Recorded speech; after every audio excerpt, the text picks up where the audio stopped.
part of my introduction stuff had gone away, but it just went to another spot. So I'm Carol Sullivan. Well, first of all, welcome to session number 10 of ACT via Zoom. This is our next to the last session. And next week, we have a legislative wrap up with many of the same people that you've met in previous sessions, returning to share what's happened with the legislation that they were supporting and what's in store for the next session. It'll also be a time for us to discuss and put in the chat or whatever, what you'd like to see from ACT via Zoom for next session. Good things that you've liked, things that you can be improved. I know there are many, including getting a hostess that actually knows what to do with Zoom stuff. And what is good about what you've liked about the weekly League of Women Voters Legislative Action newsletter. What's good, what you can see improve. So we'll discuss those things then. So I am Carol Sullivan. And I put facilitator in kind of in quotes. Sometimes I'm the hindrance, sometimes I'm the helper. So in this morning's email, along with the link, I've also put in a link to Making a Killing, Guns, Greed, and the NRA. It may be just the trailer, but if you think you want to watch that documentary from that point, you should be able to figure it out. It's really worth the time spent. There's a link to last week's session that's now on the League's YouTube channel. There's a note from Kim Abbey, who is the Healthcare and Behavioral Health Issue Chair, and then a note about next week being the wrap up. But I'd like today to introduce our guest, Cynthia Stewart. Oh, first, please put yourself on mute. Oh, yes. Thank you. Their communications regarding that. Right. Why we need it. And they I'll be able to mute people in a minute. Cynthia has worked for absolutely decades in the field of public works and included in her resume management roles on the King County Council Central staff. And she worked with the King County Solid Waste Division, the King County Airport, where she was designated as the Airport Manager of the Year by the Washington State Department of Transportation. That's no small feat, Cynthia. Congratulations on that, even though it's passed. She's also consulted with small cities on development of capital facility plans and served as Deputy County Manager in Thurston County, where she was responsible for finance, including funding of the capital facilities plan. To say that Cynthia has an impressive background would be an understatement. After retiring, Cynthia became active in the League of Women Voters, and she served on the advocacy team for transportation and as support for healthcare and revenue. And in the last several years, she's worked extensively on homelessness issues and now lobbies for the League on housing and homelessness and revenue, as well as transportation issues. She also is our go-to person when it comes to understanding the budget, which is keeping the legislature active for the next few days until Thursday when they have to quit. So without any further ado, I will turn the meeting over to Cynthia, and I've given her carte blanche to talk about whatever she wants to. I think her emphasis will probably be on housing and homelessness, but Cynthia, you have, I'm so pleased that you're here today, and I just give you the floor to talk about whatever you deem important. So, well, thank you. I had understood I was to talk about housing and homelessness, so that's all I really prepared, but I can maybe answer questions afterward. And I will try not to go for the whole hour. Carol had asked me to give the same presentation I gave at the action workshop, but unfortunately my computer that was on has gone defunct and I can't get it. So I modified one that I gave at about the same time. And before I get started, I'd just like to say how I got involved in this issue is that in my local league, we had a forum back in 2017 having to do with why are we spending all this money on homelessness and not making any progress? And out of that, we got a number of recommendations that have still not been implemented by our Pierce County Council. But I got really heavily engaged in that. I've been attending our weekly homeless coalition meetings ever since, and have really been putting a lot of energy into this. And so I felt like it was important for the league lobby team to have somebody representing this really important issue. So that's kind of how I got involved. I'm going to share my screen now and give you a presentation that I hope I will not drone on too long, and then maybe we could have discussion. So I need to go back to the beginning. Would you like to as we go along, or put in the chat, or do you want to say?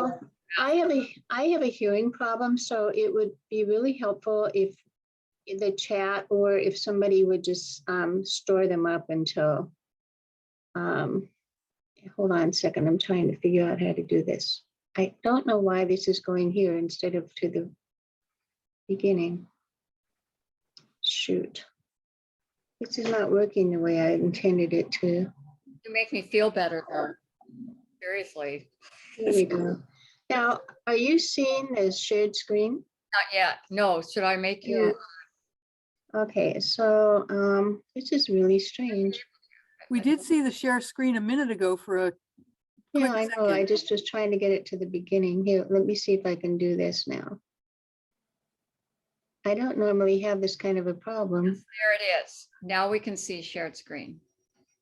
There we go. Okay. So I apologize for fumbling. So anyway, homelessness is a crisis. It has been for years, and it continues to be. And we're still trying to figure out what to do about it. So it's a national crisis, it's a local crisis, and a regional crisis. One of the problems that we have in dealing with homelessness, and I want to say this right from the beginning, is we don't have good data. We don't have consistent data, we don't have timely data, and we don't have accurate data. So for example, I don't have 2021 data for any of the jurisdictions that I've been looking at. But in 2020, there were more than 500,000 people homeless in the United States. The composition of those people are 70% individuals, 30% families with children. Imagine having children and trying to live in your car or a tent. 61% of the people identified at that time were sheltered, and that means they were either in a literal shelter or in a transitional housing program.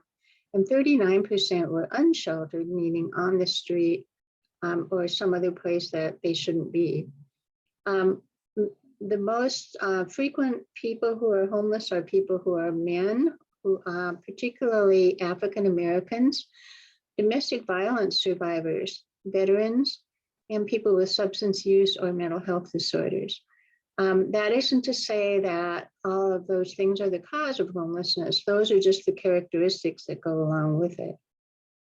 So again, in 2020, there were almost 600,000 people homeless. In Washington State, it was 23,000, rounding up a little bit. In King County, which is where I've given the most presentations, this was a 5% growth over 2019, and it was about 12,000. Now, I heard a presentation last week from Mark Dones, who's the CEO of the King County Homelessness Authority, and he said they have 45,000 homeless people in King County. So this is a measure of how incomplete our data is. One of the things that's important for everybody to know is that every school is supposed to have what we call a McKinney-Vento coordinator. That's somebody who works on the National McKinney-Vento program, which is intended to make sure that students have what they need to get to school and survive in school, even though they're homeless. And those people are counted differently than the point in time count. So you can almost add those together and get a significantly different number in every jurisdiction. So if you look at Washington State having another 18,000 people who are children, King County alone had 8,000 more. So That's just a really significant difference in terms of how many people we think are homeless.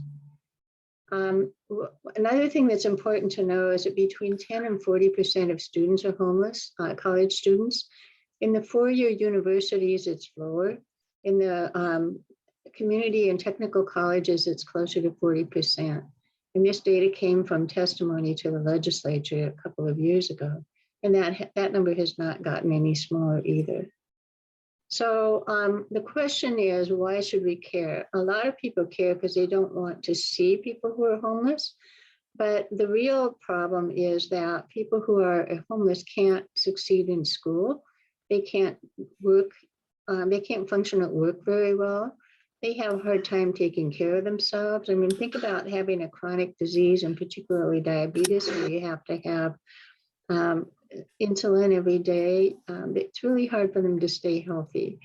And also we should care because of the really tremendous inequality racially that is demonstrated in homelessness.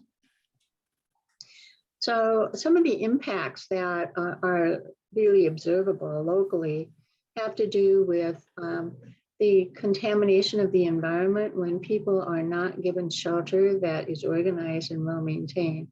So whether it's human waste or other trash, whether it's needles, in Tacoma, there have been fires almost daily by people trying to keep warm and lighting up their tents on fire. And that happened in Europe as well during the summer. So it's a real danger to the environment and to the public.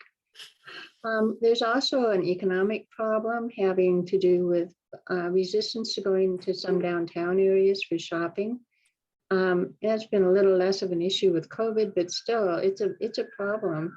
The cost of law enforcement is huge, and we spend more on law enforcement and some of those kinds of things than we do on solutions to, and I should also point out it's cheaper to give somebody housing than it is to have them on the street. If you add up the care of emergency responses of all sorts, and then jail time and that kind of thing. We also have social impacts from student performance suffering, from what we know now is that children who are homeless are more likely to be homeless as adults than others. We have public fear, unfortunately, and then we have a minority of people who are homeless are causing issues like intoxication, loitering, trespassing, shoplifting, and that kind of thing. That is not the majority, believe me, but that is what people see and they're concerned about. This diagram is just kind of a conceptual one to show that when you go on this axis from left to right, you spend more at every stage. When you go from prevention to treatment, you spend more on treatment than prevention. When you get to crisis intervention, it costs a heck of a lot more. And on the other axis, the vertical axis, the more time that goes by, the more costly things are. And you move from a need to a problem to a crisis. So what we should have been doing and what we still need to go back to is getting back to the prevention and the treatment and get out of a crisis mode. So the racial inequity is really huge. When you look at the homeless population compared to the population at large, this is in Washington, this is national actually, but Washington state data is very similar. White people, Caucasians are 76.3% of the population, but only less than half of the homeless population. African Americans are 13.4% of the population, but 39% of the homeless population. And I will tell you in my own county, Tacoma Pierce, the African American population among homeless is more than 50%, and the percent of the population at large is only 12%. So these are dramatic indicators of a massive racial inequity. The Hispanic population is not quite so dramatic, but still is disproportionately homeless. There's a disproportionate number of Hispanic people who are homeless. This is partly caused by the racial wealth gap. This was data from 2016, but it's been substantiated in other forms. I just managed to get this graph to show you. The white population has average family assets of about $171,000, while African American and Latino are in their $20,000 range. This is massively disproportionate based on race. And it's a function of historic racial prejudices and behaviors. So the question now is, what can we do? Unfortunately, I can't see this screen. I've got stuff all over it. One of the things that we need to do is prevention, which I mentioned. And the solution is housing. So keeping people in their houses is the first step. And we can do that by providing tenant protections. We can preserve existing housing. So for example, if there is affordable housing available now and it gets sold, sometimes it goes into market rate housing. In other cases, there's a lack of maintenance of the affordable housing. So there are some things we can do to both maintain and sustain the status of affordable housing. Rental assistance is a way to keep people in their homes when they are at risk of losing their homes. And rental assistance was huge during COVID, but it's also a need that pre-existed and will survive past COVID. Other kinds of financial support include everything from food stamps, the Housing and Family Needs Program, things where people can get money in some form to help them survive and stay in their homes. And then other kinds of support services would include things like education, workforce training, behavioral health treatment, substance abuse treatment, and that kind of thing. And the next category is construction of new affordable units. This state of Washington has a 250,000 shortfall in affordable housing units based on the Department of Commerce data. And that data has not changed in the 5 years I've been following this issue. What's happening, I'll explain what's happening in a minute, but basically the construction of new units is just not moving forward. And so as we get more and more people who are becoming homeless from the economy and the disparity of income, we don't have the new affordable units to put them in. Affordable housing, people say, well, what is that? It's housing for which a person pays no more than 30% of their income. Now, when you look at housing prices, there is almost nothing available for people at 80%, 60%, and certainly not 30% of area median incomes. There is no way people at the lower end of the income spectrum can possibly get housing these days at 30% of their net income. And so what happens there is a lot of people are using credit to stay in their homes. They're doing all kinds of other things to stay in a house, some kind of a home where they're paying way more than the 30% standard.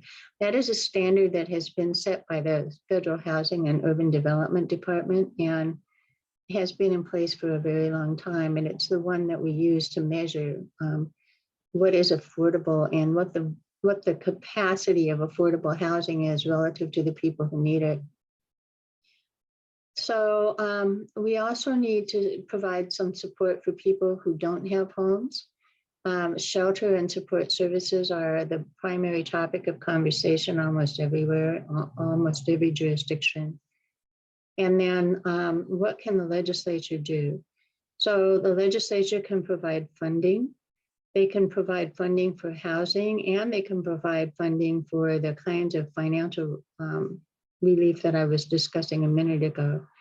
They can add tenant protections to keep people from being unfairly evicted. And that has been a really big issue over the last few years because landlords have been evicting people until there was a moratorium on it for COVID. and raising the rent significantly and then re-renting the homes. And that has put people out on the street.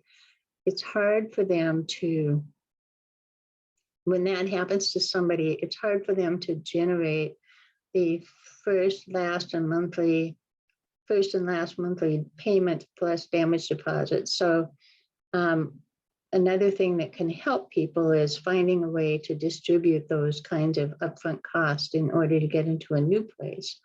But if there's no housing available, that's a real challenge. And then the other thing the legislature can do is provide opportunities for local governments to take different kinds of action. I'll talk in a minute about what has gone on in the last couple of years and this year in the legislature. So the request this year for funding to the legislature is an additional $500 million in the capital budget for the Housing Trust Fund, which is a fund that provides low interest loans to private nonprofits that develop affordable housing. So typically that would be your local housing authority. So in Pierce County, it's either the Tacoma Housing Authority or the Pierce County Housing Authority. And you may have them by other names in your own jurisdictions. Another thing that, and this is from the Washington Low Income Housing Alliance, to which League belongs, an investment of $78 million for frontline service providers.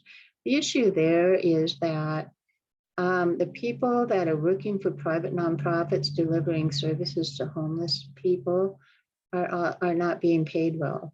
And they are, many of them, at risk of becoming homeless themselves. So the concept here is to provide a wage increase for the people serving homeless so that we don't exacerbate the problem by having those people also on the street. And then $2 million for pre-eviction legal civil aid.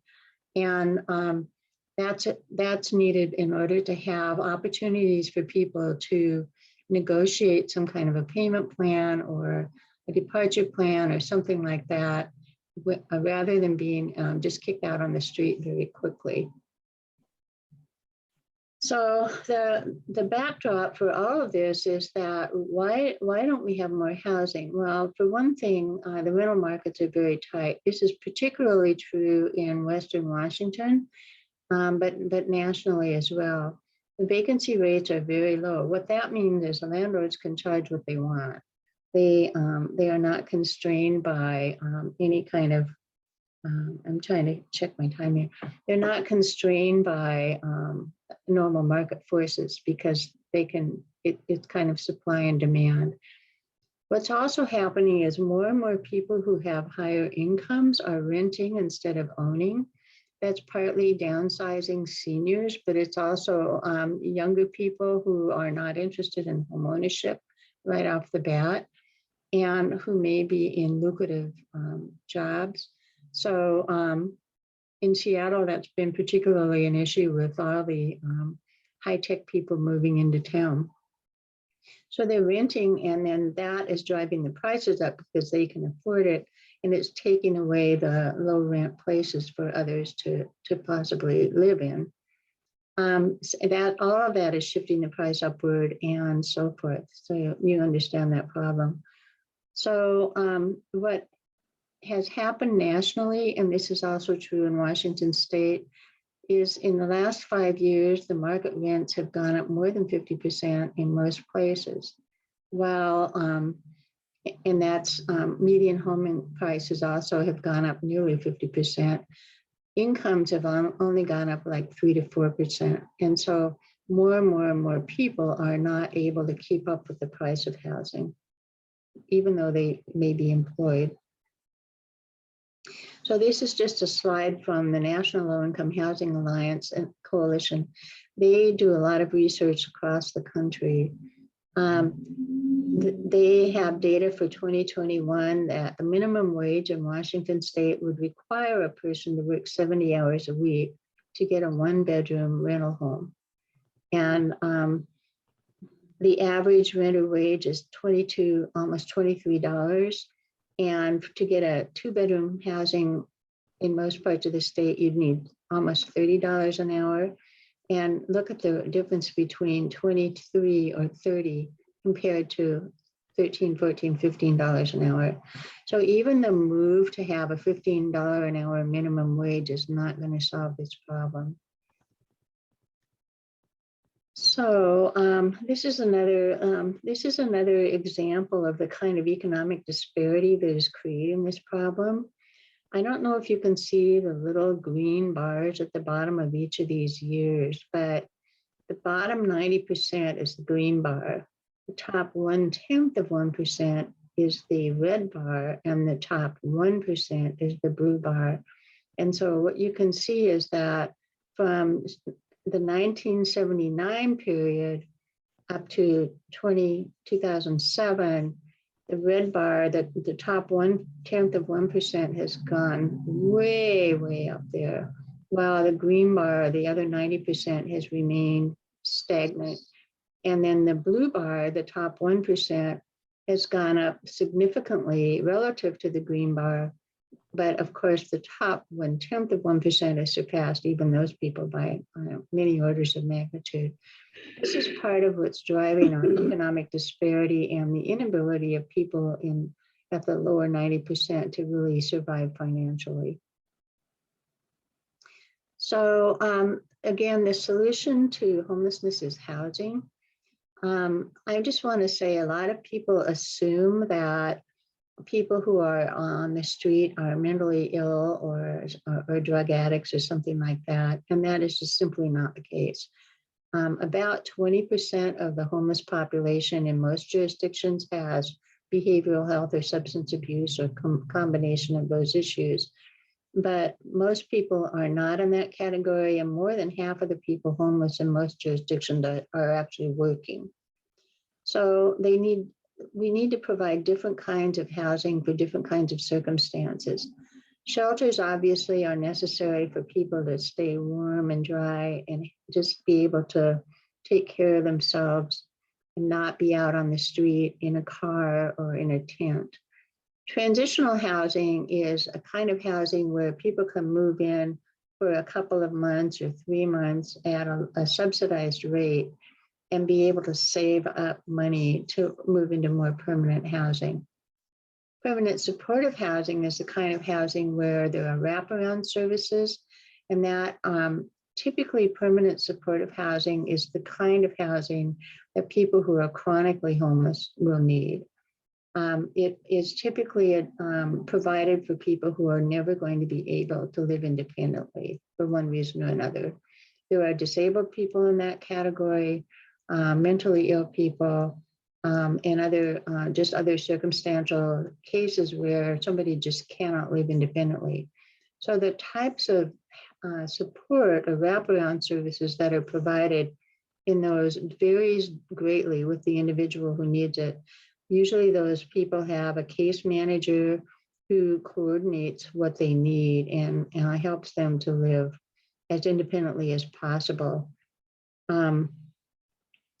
We need to have a range of affordable housing for all AMI levels. So whether somebody's at 30% of area median income or 80%, as well as 100 or more, we need to have a range of housing available.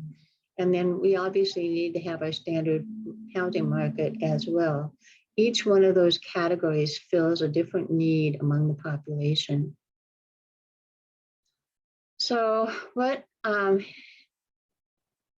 can't really see this slide. I've got this weird thing over it here.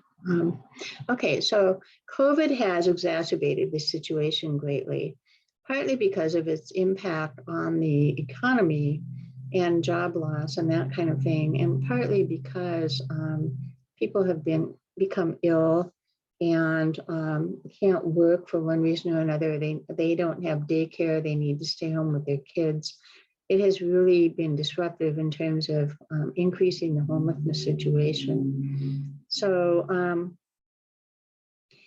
the eviction moratorium ended in the fall, and this has been a real problem. In October last year, the census said in Washington state, 128,000 people were already behind in their rent. And that means over 44,000 children under 18 involved in those cases. 169,000 people said they had no confidence in their ability to pay the next month's rent. And then almost 400,000 people said that they've had to rely on savings, credit cards, selling things, and so forth in order to stay in their homes. And the unemployment situation has not helped that situation at all, particularly for people whose healthcare relies upon employment and have had to go bankrupt because they just could not afford their healthcare. So we did have rental assistance, as I mentioned. We still do, actually. And a lot of people at the beginning didn't know about it. And then those who did know about it couldn't get it right off the bat. And so they assumed that there was no point in trying again. So it's been a real problem, even though that's been a really lifesaver for those who could access it. Also, the rental assistance has been primarily related to COVID and not to other kinds of economic circumstances. So this has just been a kind of a gap filler on a very temporary basis. So another problem that we have is that local jurisdictions are typically not planning very well. One of the issues around the camping on the street and in public parks and that kind of thing has to do with a lawsuit called Martin versus Boise. In Martin versus Boise, the court ruled that unless a local jurisdiction, a city or a county, has a place they can offer somebody other than where they are on the public property, they cannot ask them to move. So many jurisdictions did not deal with this in a timely way, and it's created a lot of conflict. And a lot of people in Western Washington are hearing about sweeps. That is where a jurisdiction is trying to move an unmanaged campsite to get people to go into a shelter or a managed campsite. And the reason they can justify that is they say, well, we're offering this other opportunity. And then they say, well, these people won't take it. Oftentimes that's because the needs of the people who don't want to go there are not being met by what is being offered. So the need to do some better planning at every jurisdiction is really evident. Also, there's a really long lag time toward developing new housing options. If you think about what it takes to build a house or a multifamily dwelling of some sort, it takes time, and most jurisdictions also do not have the money. So that is why we continue to not have affordable housing at the rate that we need it. There's also been, I think, in a lot of places, a really poor examination of what they could do for economic development and increase people's capacity to earn a good living. There's also a huge disconnect between affordable housing and transit services in most jurisdictions. And that's something that there's been a lot of emphasis on this year. And I'm going to give my editorial on that in a little bit, but we need to provide a lot more transit service. When I talk about the forum that we had in 2017 that started my involvement in this issue, the people who were without housing at that time said what they needed the most was a cell phone so they could apply for jobs, and they could figure out where places were that they needed to go to get services. Some people were running all over town, and they'd start off one place and they'd get to another place and it was closed or there was something wrong. So a cell phone to kind of organize themselves, and then a bus pass. A bus pass because it costs about $9,000 a year to own and operate a car. And a lot of people who don't have housing can't afford cars either. And in this day and age, we shouldn't be driving as much anyway. So then the supportive housing supply is very, very limited, and so many people need it. Again, it's probably less than 20% of the homeless population, but those 20% need it, and it's just not available. So these are all results of the fact that most jurisdictions have not been planning well and are just beginning to start doing it. Unfortunately, it's taken them this long. So some of the planning that is required comes from HUD guidelines. They require that each county have what is called a continuum of care committee. And in Snohomish, King, Pierce, Chelan, and Clark, they have their own, and all the rest of them are managed through the State Department of Commerce. I think it's called I can't remember what it's called, but it's an aggregate of all of those. They are supposed to be managing a coordinated entry system that will log in information about people who need services. And that is also the group that is supposed to manage the point in time count, which is the way that HUD asks each jurisdiction to report their homeless population. The point in time count is ridiculous. It's managed differently in every jurisdiction. It's not accurate. It's always undercounted by a significant factor, but it is mandated. So if any of you are interested in figuring out what's going on, you want to check out your Continuum of Care Committee or the Department of Commerce if you don't have one. So a lot of misconceptions exist around the need for affordable housing.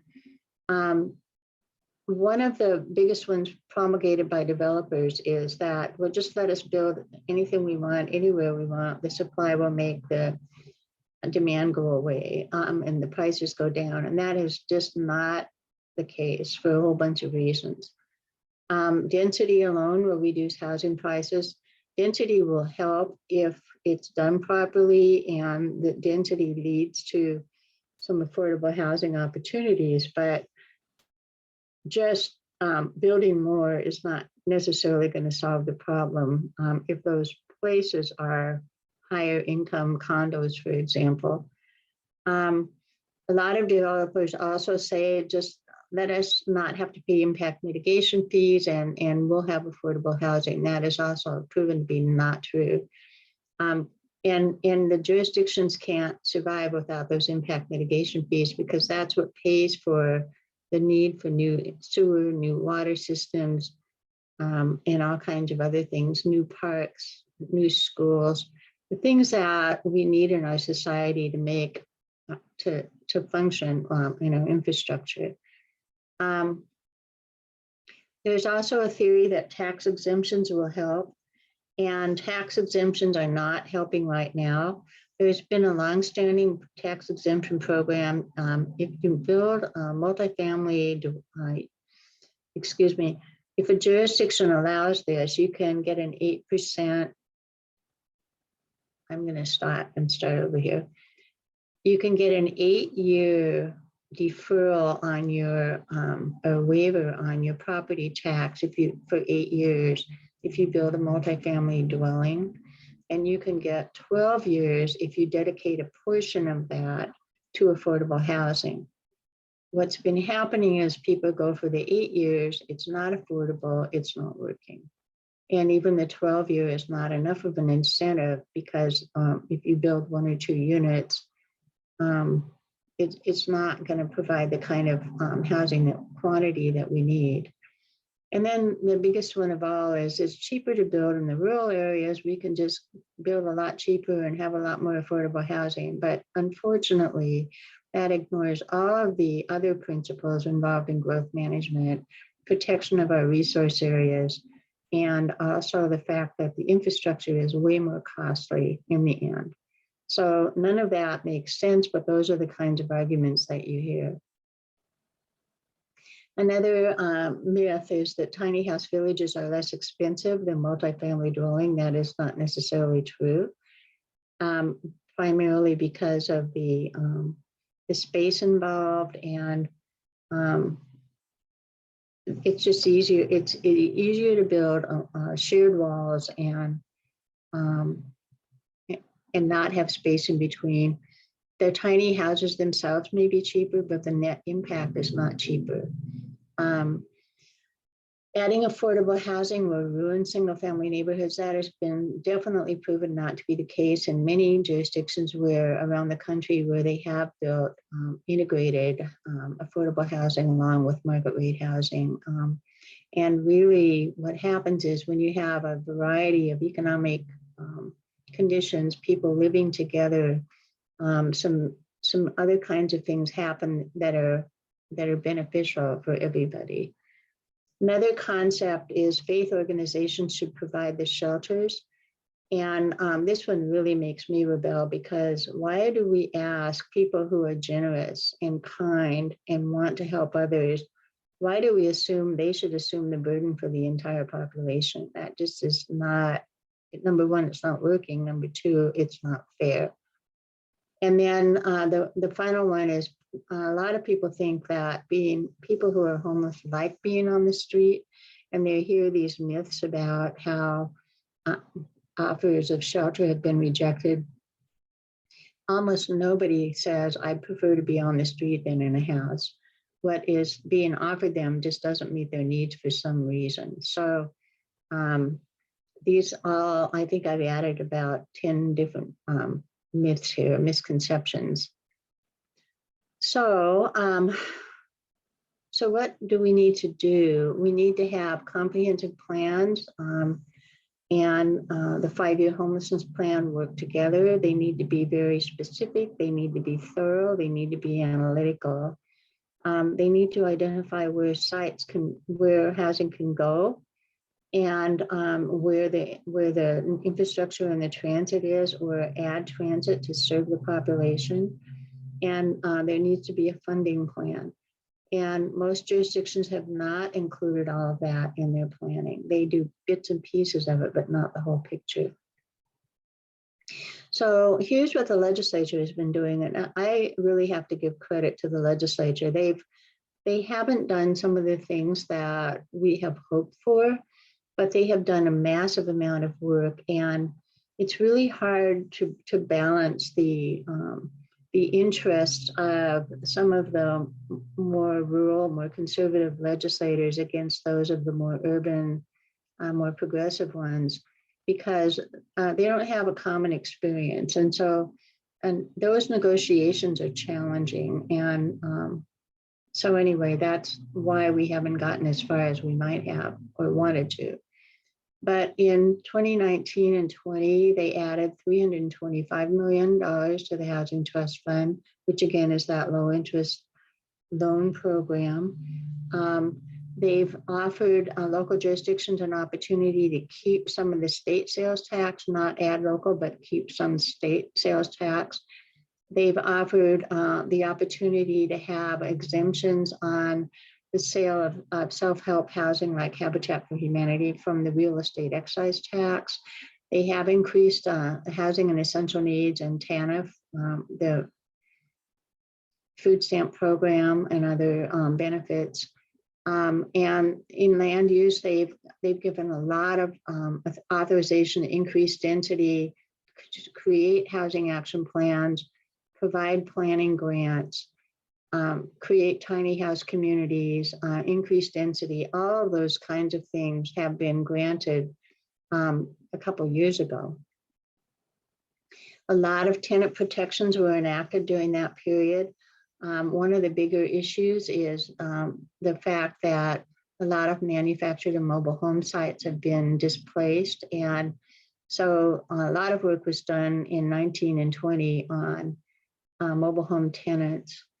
Another bill was to provide 60 days notice of a rent increase to give people a chance to plan and not just get kicked out if they didn't have the money. I'm not going to read all this. I can actually share this with anybody who's interested, but another aspect is expanding the McKinney-Vento program, which was I mentioned the program for kids who are homeless and in school. A lot of pilot programs. Anyway, they've just done a tremendous amount of work. So to encourage affordable housing development, they've provided more tax incentive. I mentioned Housing Trust Fund, zoning change authorizations. I mentioned all these earlier. I shouldn't have duplicated that slide. So in 2021, the priorities were to retain all the current funding levels and add a new progressive tax. And that progressive tax was the capital gains tax. the intention was to, which they did do, they approved the capital gains tax to increase the tax contributions from the most wealthy people. They also passed the working families tax exemption, which would help people at the bottom end of the spectrum. So a lot of that work was done last year. I'm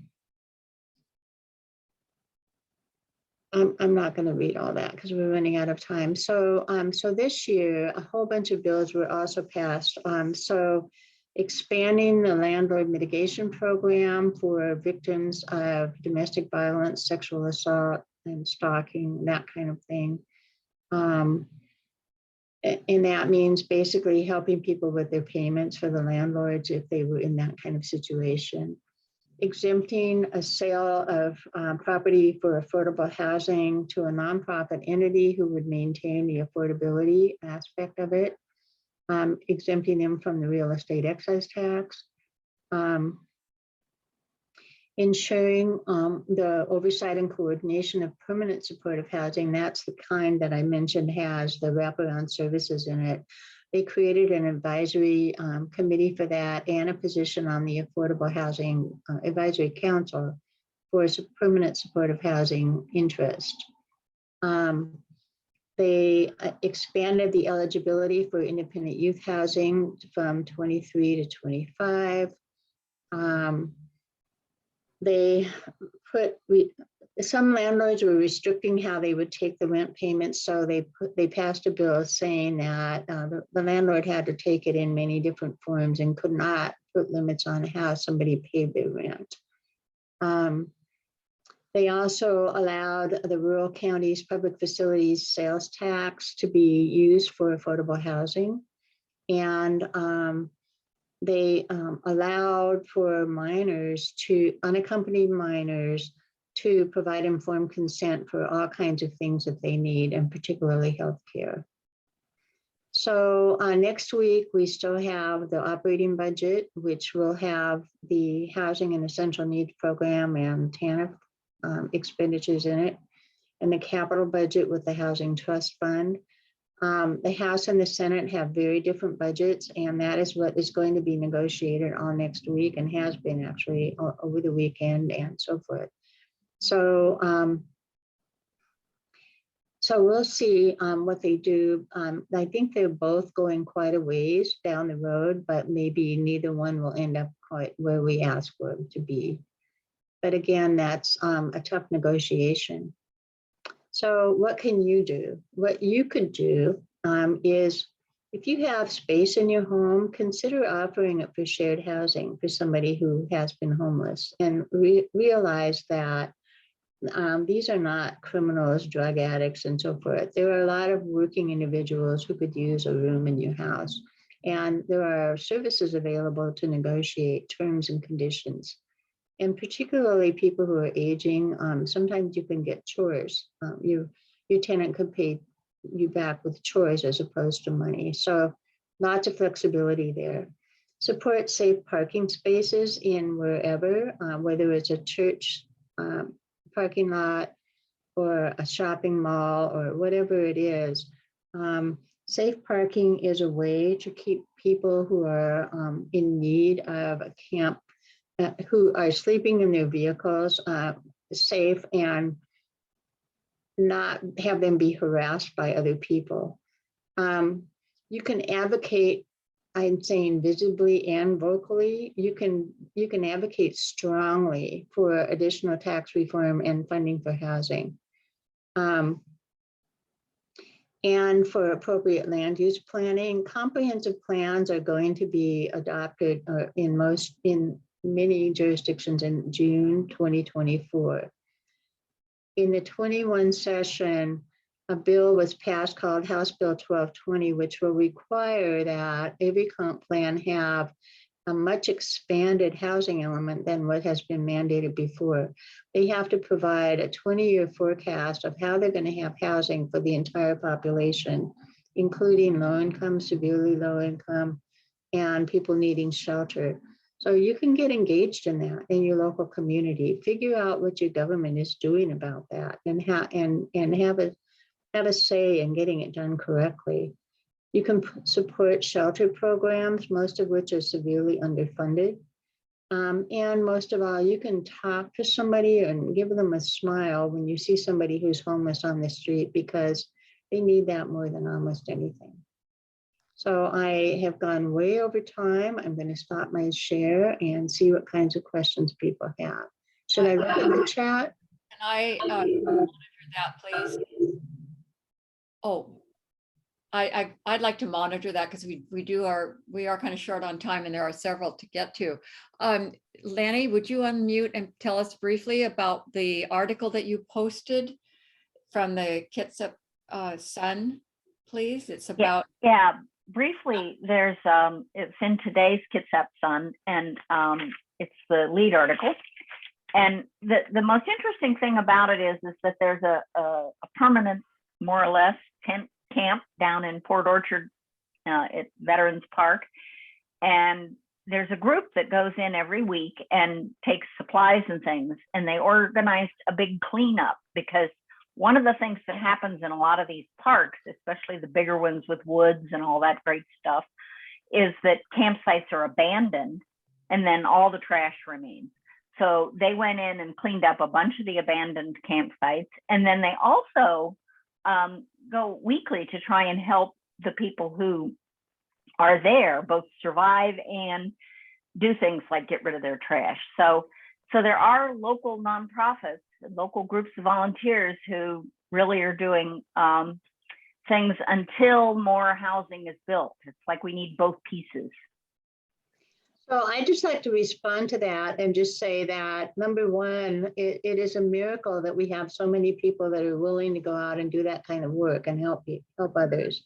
And we need more of that. But the second thing I want to offer for everybody to think about is, why can't we do something on a more systemic, organized basis so that we don't have to rely on a few good hearts to solve this problem, which they're not solving, they're just helping it out. So think about ways your community can systematically organize differently so that government kicks in, there is money, there is progress, and it's not just a few nice people walking out to help, even on a weekly basis. So somebody put in the chat, would I share the slides? Yes, I will. There was a comment from Virginia. I think this is more of a comment than a question. She says, have high rentals affected people's decisions to have children? And that's an interesting question. I don't think there's a real answer for that. Kate had a question after talking about local jurisdictions and how difficult it is to enact housing policies that provide for all levels of housing while keeping the balance with nature, our natural ecosystem. She says, we're in this together, but how do we keep the middle class from shouldering the burden? Is that just— Well, that's everybody's challenge right now. And the reality is, the worse this problem gets, the more a burden it's going to be on us. So communities have got to organize around how they're going to provide this housing, both financially and site-wise. Where is it going to go? Where is the best place for it to go? What is the best way to develop it so that the rest of the infrastructure works, including the tree canopies, the natural environment that we absolutely have to have. So this is not an insurmountable problem, but what is happening is the fear of it is stopping people from organizing around making a good plan. Lenny also had a question in the chat about, are there tables that show the cost per month of the different kinds of housing? For example, shelter, transition, permanent support compared to affordable housing units. So are we spending more money on shelters? Should we put it towards affordable housing? I think that's the gist of the question. There is data. I have not been able to collect it on a systematic and certainly not on a statewide basis. And that data varies from jurisdiction to jurisdiction. So for example, Walla Walla or Olympia or Seattle are each going to have different kinds of information in that regard. However, a lot of counties are collecting that data, and it is possible to get it. It's just really hard to compile. Sounds like it makes sense. Would mobile homes be a cost-effective way to provide housing in the near future? That's probably Mobile homes are a really cost-effective way to do it. The problem is that many jurisdictions have tried to eliminate mobile home parks because of some of the bad reputations that they have. And also because most mobile home parks are set up in a way that somebody else owns the property and the mobile home resident owns the mobile home. So when the property owner wants to sell it for a profit, there's no place for the mobile homes to go. So mobile homes come in the same category as the other kinds of affordable housing. They have to be incorporated into the plan. Catherine Nowski put in the chat, a friend in Snohomish County is developing a co-housing situation on 5 acres. What are your thoughts about that, Cynthia? Could you repeat that? I couldn't quite hear it. Co-housing Co-housing? on 5 acres? Co-housing is great. Co-housing co-housing is typically a form of shared housing, but not necessarily in the same exact unit. So you're sharing different kinds of support, like a kitchen, recreation area, different things like that. But again, every jurisdiction, every community is going to have a different preference. It's a matter of scoping it out and figuring out what works in your community. Nancy in Bothell asked, could you share your slides? Yes, I think I've said that a couple of times. I definitely will do that. What's the best way to do that? Carol, You could send it to me and I can send it to her. Yeah, definitely. Contact. And then she also added, she feels like major employers in the area, like the tech company, should have a responsibility to help solve this crisis. And that's maybe a comment rather than a question. I think I'm going to go now to, I know France had a question, but Pat, you've got your hand raised, so go ahead and unmute and ask your question, please. France. Okay. So,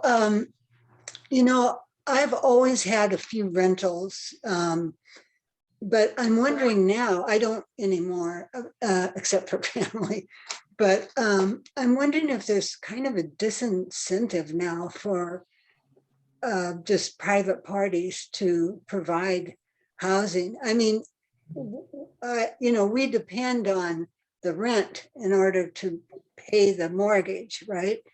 And if there's a moratorium, on people that are not, you can't get rid of people that aren't paying the rent, then you're in trouble because you don't have the money to pay the mortgage. I mean, I think I think that's what they did with COVID. There was supposed to be money for the people who had to keep unpaying renters, but I don't think it ever got to the landlords as far as I know. Yes, it did. What happened to it? Oh, it did finally. Well, not everybody. So I think when I mentioned at the beginning that, or somewhere in there, that a lot of people were stopped by not getting the right information. They tried once and they didn't realize it was coming later, that kind of thing. That really slowed the progress down. Not everybody has gotten it, but in some jurisdictions, almost all of the money has been given out, and it does go to the landlords. It does not go to the tenant. So the landlord should get it. What I want to add is there's a big difference between somebody who has 1 or 2 homes, an individual or a couple, who are doing rental homes as a kind of a sidebar, and then a big corporation who has many, many different kinds of units. And so I'm not sure there's a disincentive. What has now happened is that number one, there is rental assistance. Number two, if you need to evict somebody, it used to be that you started a court process and it could not be stopped. What the law has done now, they've changed this to allow judges to have discretion and not necessarily do the same thing in every case. And secondly, there's a landlord tenant mediation arbitration process that you can go through, so that the tenant just isn't walking away and leaving you bereft of the rent that you need. So they're trying to put in place many different opportunities so that the landlords don't get hurt either. Okay, thank you. And then Doris commented that in some places there's a program called something like Small Victories that matches up people who have extra room in their large homes and would rent a spare room, kind of like a boarding house maybe. Frees up an apartment to make more housing available overall. And then Jim had or he goes by Arnold on this, but Jim said, historically, the American culture promotes the idea that hobos were icons, and we need to start talking of getting rid of the idea that, is that what you mean, getting rid of it? That hobos are homeless people? So kind of changing that idealized or version of what homeless people were like, that people like being homeless. I think that was. Yeah, I never heard that before. The hobos were people who in the Depression were traveling looking for work. So it wasn't that they wanted to be homeless, it was that they went around looking for work and would stop and then go and stop and go based on short-term work that was available and what they could live on. That is not a way to live for most people. And right now, the people that are homeless, they don't want to be in that condition. So the same thing has been perpetuated for over a period of time then, that is not something that people really prefer. It's not choice, it's more happenstance. Okay. My point actually is that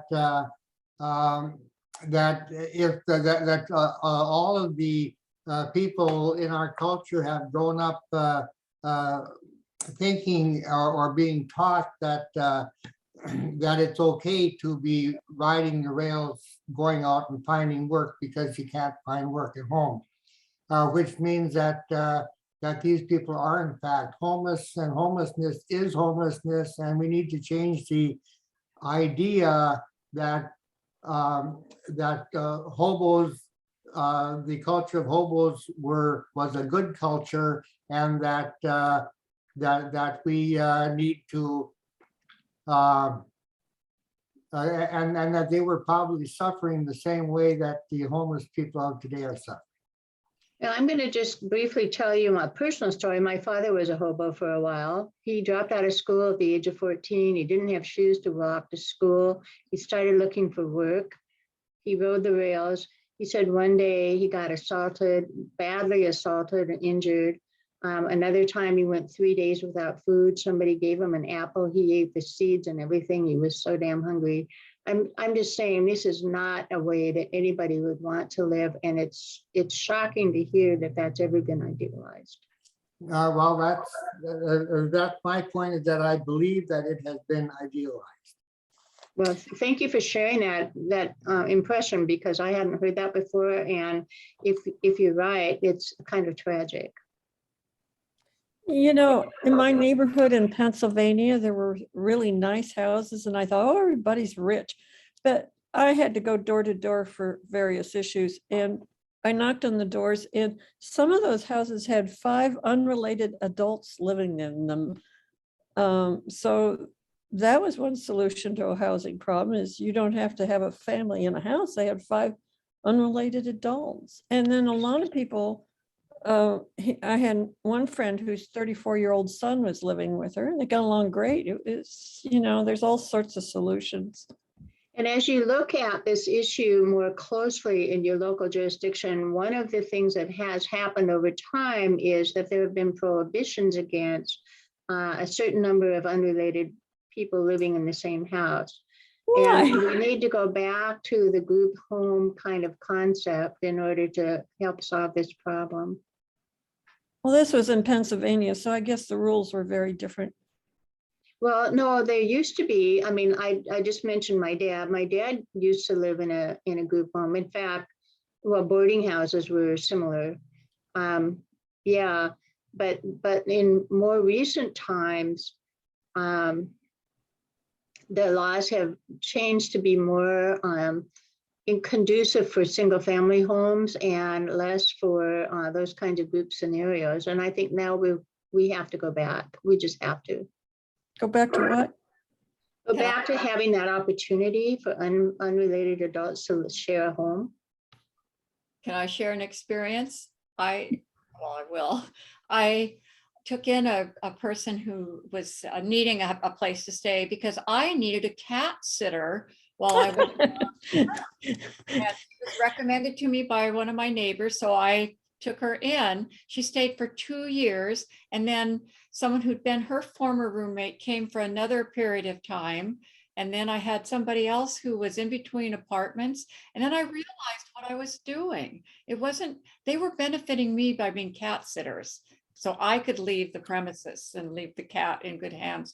But I was providing a place for someone who really could not afford to live on their own and could afford the price of what I was charging for the room, the bed and the bath.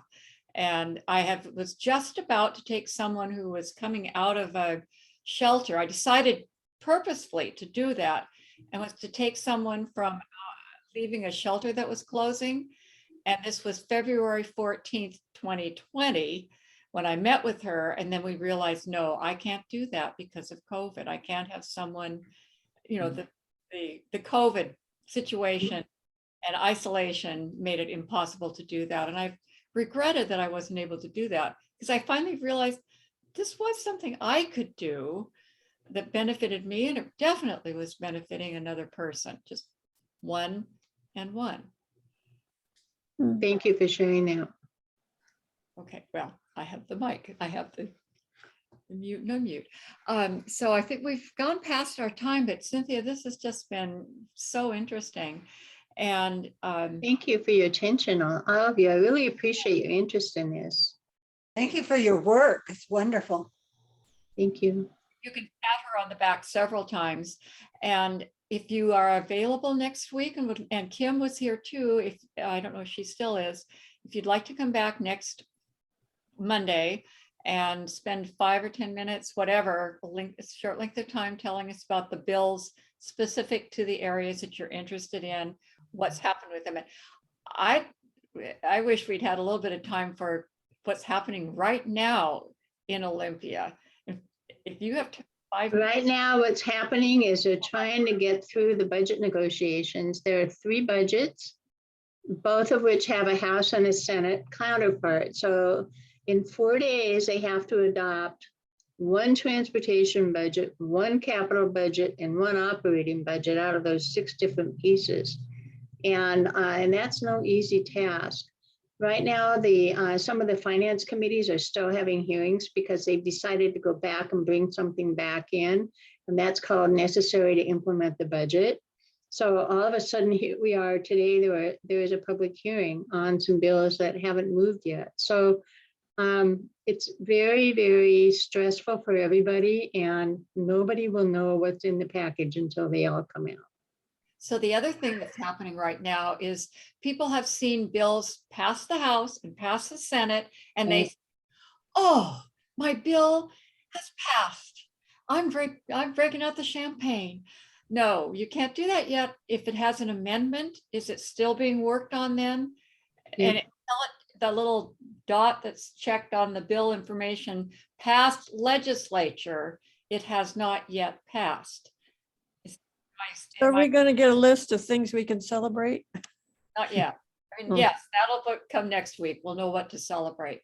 But it was a shock to me to find out that bills that I was thinking, oh my gosh, good, they've passed. But there are amendments that have to be reconciled between members before it actually passes the legislature, and they check off another little dot on their graph where you see the bill information. Anyway, it's all a learning process. We're learning together. And I probably should close the meeting. Wait a minute. Cynthia, do you think the middle income housing proposal bill will be reconsidered? The one that would allow second units, accessory units I'm sorry, I couldn't quite hear your question. Could you repeat it? I'm sorry. There was an important bill that didn't make it. It would have allowed the second unit, the accessory units, and more infill. You're talking about House Bill 1660, which would Yes. have prevented local jurisdictions from prohibiting ADUs. And I want to make that distinction very clear. It has been discussed as something requiring ADUs, and that is not the case. Right now, there are a lot of jurisdictions that have restrictions in single-family areas, single-family neighborhoods. They have restrictions from allowing ADUs, which is like a garage converted into a housing unit, or a separate apartment in a home, or something like that. Mother-in-law. This bill would have prevented local jurisdictions from prohibiting that, meaning that if your site was appropriate and you wanted to develop an ADU, you could do that. Mhm. That bill did not move, and I was a little shocked that it didn't, but it just didn't. So maybe next year. Okay, thank you. Okay, and with that, I think I'll stop